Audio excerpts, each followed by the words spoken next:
You are welcome to yet another episode of LFN What's Your Say?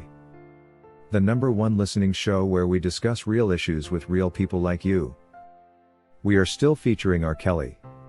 Real name Robert Sylvester Kelly. Also known as the R&B King.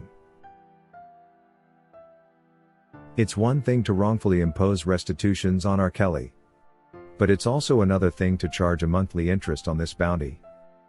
News is coming in that R. Kelly will have to pay interest on the amount he is meant to pay to his false accusers, and that more and more interest continues to accrue starting June 2023 and going forward. I never imagined that the government together with the US court could team up to violate a man's rights like they have done R. Kelly. This team has not stopped at anything to destroy the career of one man, and now they seem even more determined to take his money, even when he still has an appeal to be addressed, one that could see the entire New York conviction overturned. Meanwhile, this will not be the first time R. Kelly's money is being taken out by way of garnishing his accounts.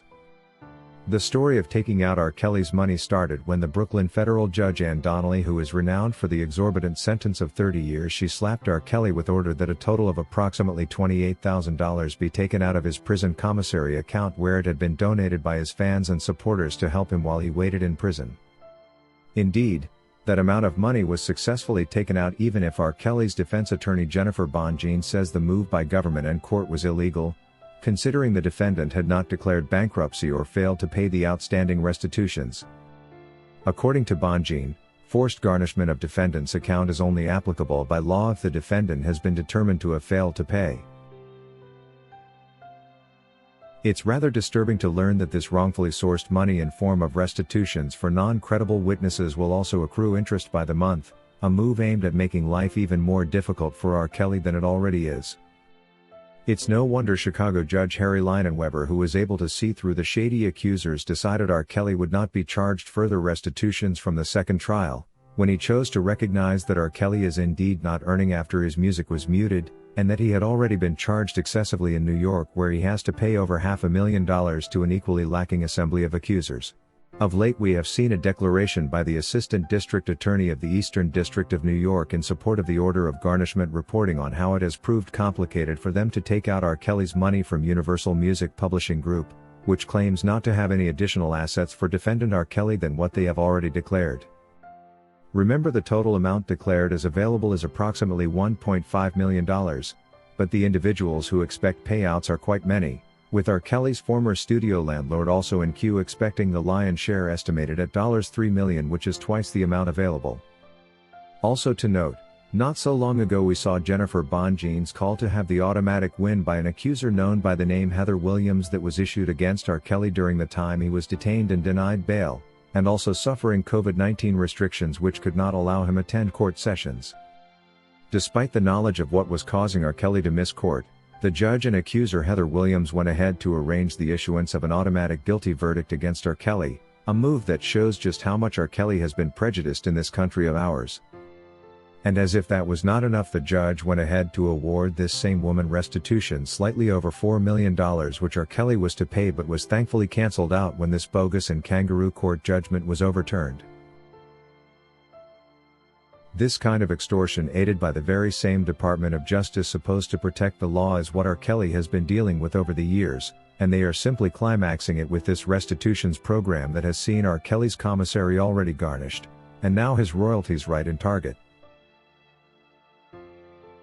I guess the government and its Me Too activism allies now regret ever demanding that R. Kelly's music be muted, yet all they were looking to gain was money in form of fines and restitutions. They did not realize that by muting his music, they would have nothing to steal from him in the end. They behaved like a man who cuts a tree branch on which he is seated hoping to miraculously stay afloat. And in fact, by law, the restitutions order by the New York judge is an illegal procedure, considering the defendant clearly has no source of revenue again on the account of the muting of his music. The proper legal approach to this was to deny restitutions on basis of lack of a viable revenue source by the defendant, like the Chicago federal judge did. But sadly, because the New York judge was carried away and so invested in making R. Kelly pay, she was too blinded to remember what she is expected to do as guided by the law. The judge is usually expected not to have any personal issues with either defendant or the plaintiff. Judge Donnelly, however, cannot seem to separate her feelings and opinions about R. Kelly from her professional role. If a defendant has no revenue, why demand money from him? This is like sending an already convicted person to become a thief, to go steal money in order to pay overcharged restitutions to alleged victims.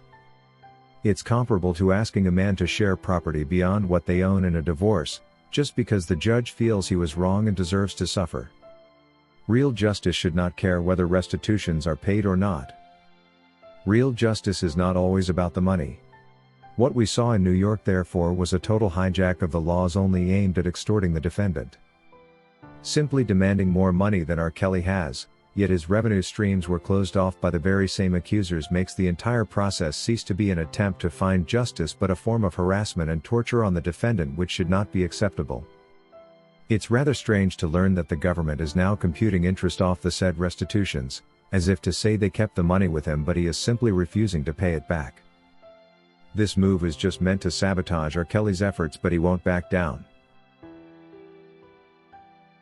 According to Marianne, these R. Kelly haters in the name of accusers and government are very wicked people, but time will tell. The day will eventually come when they will face their own judgment. They forget one thing, and that is when you fight against your own brother, you indirectly fight against your own self. According to Belinda, all these people were looking for was money and fame. While the fame was easy to get, the money is proving a headache to them after muting R. Kelly and cutting off all his revenue streams. They should have known better when they were silencing his music. It will look so weird if they decide to unmute him just so they can collect their bounty. They literally cut off the hand that was feeding them, and now they are having it rough even forcing anything out of him. If money is what they want, let them release R. Kelly so he can return to work and pay them off one by one. If you wish to take part in a live interview discussing any of these topics, let us know by sending an email to sashalfnmedia@gmail.com for scheduling. Thank you for watching today's video, a production of LFN Media, giving you another perspective of issues at hand. We make it our business to keep you updated with the truth amidst the cloud of lies the media wants you to believe. It is therefore important to subscribe to this channel, hit the bell icon and allow all notifications so that you don't miss out whenever we publish a new video.